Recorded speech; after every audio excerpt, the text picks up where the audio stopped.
Wait, you're sleeping there? I exclaimed in surprise.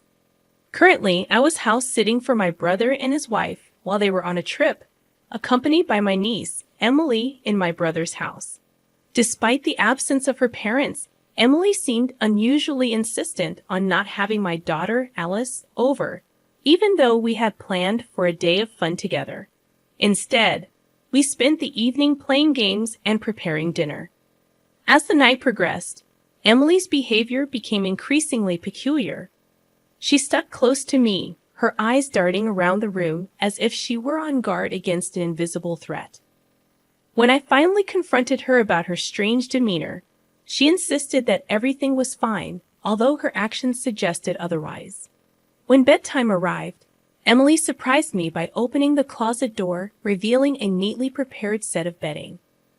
Without hesitation, she crawled into the closet and lay down on the mattress inside.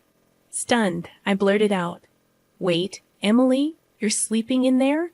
With a serious expression, she reassured me, "Yes, but it's okay. I'll leave it slightly open. If anything happens, I'll wake up right away." Attempting to conceal my bewilderment, I tentatively proposed, "Why don't we sleep together tonight?" After some persuasion, Emily reluctantly agreed and climbed into my bed. She inquired if it was permissible to keep the bedding in the closet, her chosen hiding spot. Although it only deepened the mystery, I consented. Curiosity piqued, I asked, "Why do you need a hiding place?" Emily, after extracting a promise from me not to laugh, whispered her response, "The monster is coming." Initially, I found her fear endearing, akin to a child's imaginative tale. However, the story that unfolded next shattered my skepticism. Emily trembled, clutching my arm. "The monster is very scary and clever. It only comes when Daddy is not here. Mommy says I can't leave the closet until she has driven the monster away. She always cries while she's doing it." I tried to help her once, but it was too scary when it pounded on the closet door. As I held the frightened Emily close, a sinking realization settled in. The monster, it seemed, was real. I was caught off guard by my sister-in-law's affair, and suddenly, her unfaithfulness seemed to manifest as this ominous presence in their lives. The evidence was before me. Emily's father's absence, her aversion to my daughter's presence, her watchful eyes on the windows and the front door. It all pointed to her genuine fear. My heart ached for sweet Emily and for my brother, who trusted his wife implicitly. Anger boiled within me, but my immediate concern was to reassure Emily. Gripping her hand, I offered a reassuring smile. "It's okay because Aunt Lily is here today. The monster is clever, right? Maybe it won't come in because it sees a stranger. And your mom, who's usually targeted, is with your dad today, so the monster can't approach her." Yet despite my attempts to comfort her, Emily's anxiety persisted and grew with each passing moment. In an effort to help her confront her fears, I suggested hiding in the closet together, urging her to talk openly about the monster. However, as Emily revealed another alarming detail, my concern deepened. Unable to contain my apprehension, I found myself rushing out of the house with Emily, still clad in her pajamas, desperate to protect her from the impending threat. In a rush, I drove back home and explained the unsettling situation to my husband, who promptly headed to my brother's house with his friends in tow. Around 10 p.m. that night, as they arrived at my brother's place, I received a call from my brother, who was still on vacation, inquiring about Emily's well-being. "Did Emily go to bed? Forget about your husband and daughter. Get some rest yourself. Make sure to lock the doors, okay? Good night," he'd advised sternly before hanging up, emphasizing the need for security and rest. After assuring him about Emily, I looked at her, peacefully sleeping beside my daughter, and made a silent vow to protect her from the unseen menace. The following morning, my husband returned after staying the night at my brother's house. His account of the previous night's events filled me with a mixture of fear and anger, validating my decision to leave my brother's house. Throughout the day, I remained at home with Emily and my family, awaiting my brother and his wife's arrival to collect their daughter. When they finally saw us, My brother's immediate reaction was accusatory, demanding why Emily and I had left the house against his instructions. "Why didn't you guys stay at the other house? I told you repeatedly not to leave our home. What were you thinking, going back to your own place after agreeing not to?" he protested vehemently. Sensing something amiss, I calmly questioned my brother about how he knew we weren't at his house while he was away. He hesitantly revealed that he had given Emily a smartphone with GPS functionality. However, his explanation seemed inconsistent, given his earlier insistence over the phone that we shouldn't leave. I decided to press further, questioning my brother about two unfamiliar men who had visited my house late at night. His demeanor changed, his voice shaky, and his eyes avoided mine as he attempted to provide an explanation. Before I could delve deeper, my sister-in-law intervened, forcefully calling Emily over and urging her to leave. In an abrupt shift, my brother, while still upset, started pushing Emily towards the door, attempting to take her back home with them. I protested vehemently, trying to prevent them from leaving, but my pleas fell on deaf ears.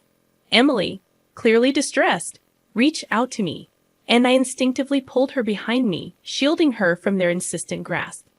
"Hey, we're not done talking yet," I called out, my voice determined, refusing to let them take Emily away without addressing the mounting questions and concerns that clouded the air.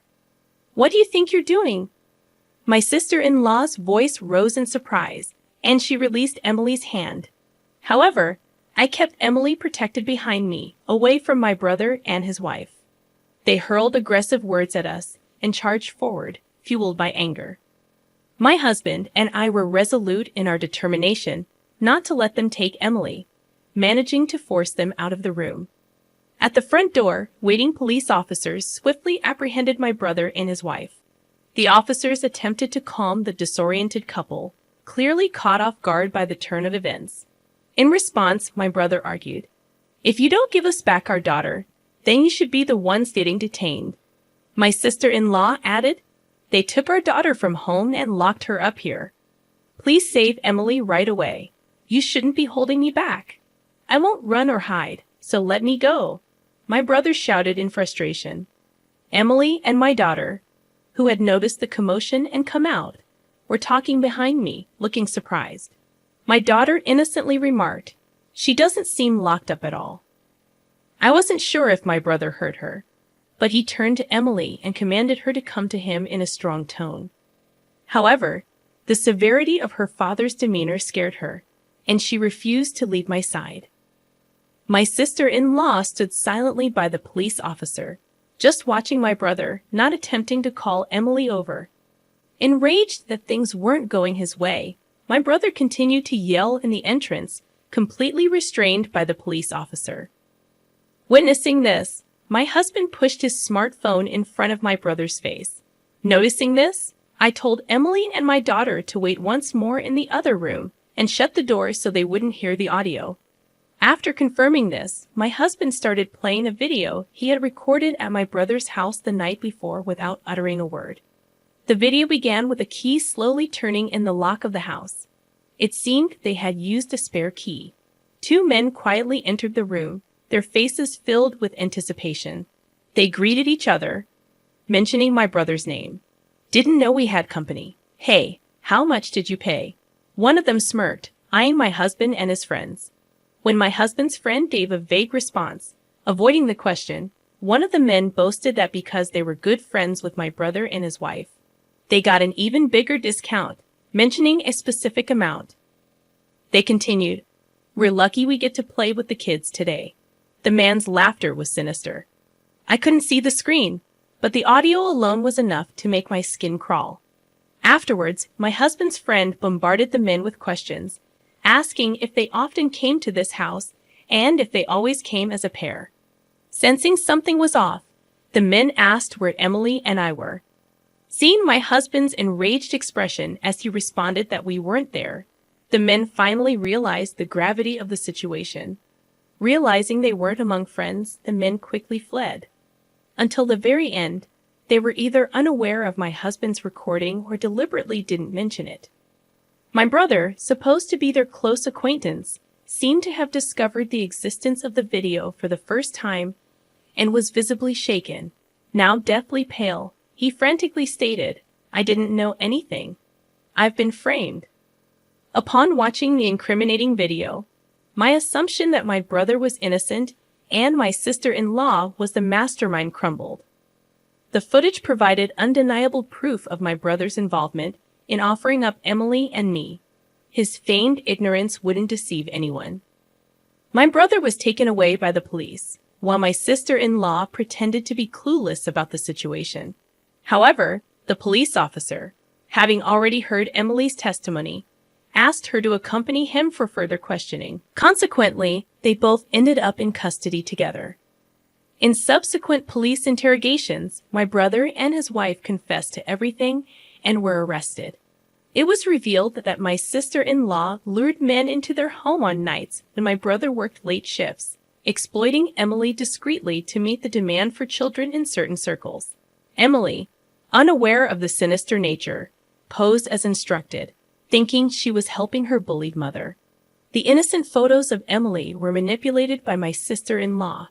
She developed the images and displayed them to customers, creating a bidding frenzy as if in an auction. Shockingly, she never sold the photos. She only lent them out. While this nefarious business had nothing to do with my husband and me, my brother, upon discovering his wife's illicit dealings, didn't reprimand her or protect his daughter. Unbelievably, he started gathering more customers, thinking it would increase revenue. With a twisted rationale, he coerced me into this horrid business, threatening me by capturing images of the scene. One day, when the neighbors were absent, they locked Emily and me in their house, exchanged the spare key for a hefty sum of money, and left town for an overnight trip, all to establish an alibi. However, what they didn't anticipate was Emily's courage. She had always obeyed my sister-in-law unquestioningly, but to protect me, she confided in me about the monsters, unknowingly shedding light on their nightmarish situation. That evening, upon learning about Emily's ordeal, I asked my husband to capture the images of these so-called monsters. The police swiftly acted on the information we provided. When we reported the situation, the police officer ensured Emily's safety from my brother and his wife. Subsequently, my brother and his wife were arrested on grave charges, including violations of child welfare laws and laws preventing child exploitation. Despite being first-time offenders, they couldn't escape imprisonment. The photos of Emily, taken over several years, were deemed highly malicious. Once an image was leaked on the internet, it could never be erased. I was utterly shocked when the police revealed this information to me. Fortunately, my sister-in-law hadn't digitized or sold Emily's photos, keeping them securely stored and preventing any leakage. The fact that my brother, who had always been kind and reliable, could turn into such a terrible person terrified me. Until that moment, we had been helping each other as we always had. The realization that I hadn't noticed this dark side of him haunted me. Regardless, I wanted them to face the consequences of their actions. After my brother and his wife were arrested, the individuals referred to as the monsters were also brought in for questioning by the police. They attempted to claim their innocence, arguing that their plans hadn't succeeded, and therefore they weren't guilty. However, the discovery of another child's photographs at their residence and the involvement in additional criminal acts confessed by my brother and his wife during their interrogations led to their arrest on multiple charges. Once we had dealt with the monsters that had plagued our lives, we visited Child Protective Services to inquire about Emily's situation. With her parents arrested, Emily was left without anyone to care for her. In truth, her parents were unfit guardians from the start, so custody of Emily was rightfully taken away from my brother and his wife. Neither my brother nor I had any living parents, and my sister-in-law's family was entirely estranged. We discovered that if no one from her family agreed to take her in, Emily would be placed with foster parents. After discussing it with my husband, we decided to adopt Emily. To me, Emily was not only someone I felt deeply indebted to, but also a girl I had grown to love as my own daughter. The mere thought of leaving her was unbearable. Thankfully, my husband agreed, and we viewed this as an opportunity to move to my in-laws' town. Our daughter, who adored her grandparents and had always longed for an older sister, was overjoyed. She eagerly anticipated the weekends when she could see her grandparents more frequently. Now, her dream of having Emily, whom she adored as a big sister, had come true. As for Emily, who had finally escaped the clutches of her abusive parents, she adapted remarkably well to her new environment as an older sister. It was incredible to witness the resilience of children. She was gradually embracing a happier and more peaceful life.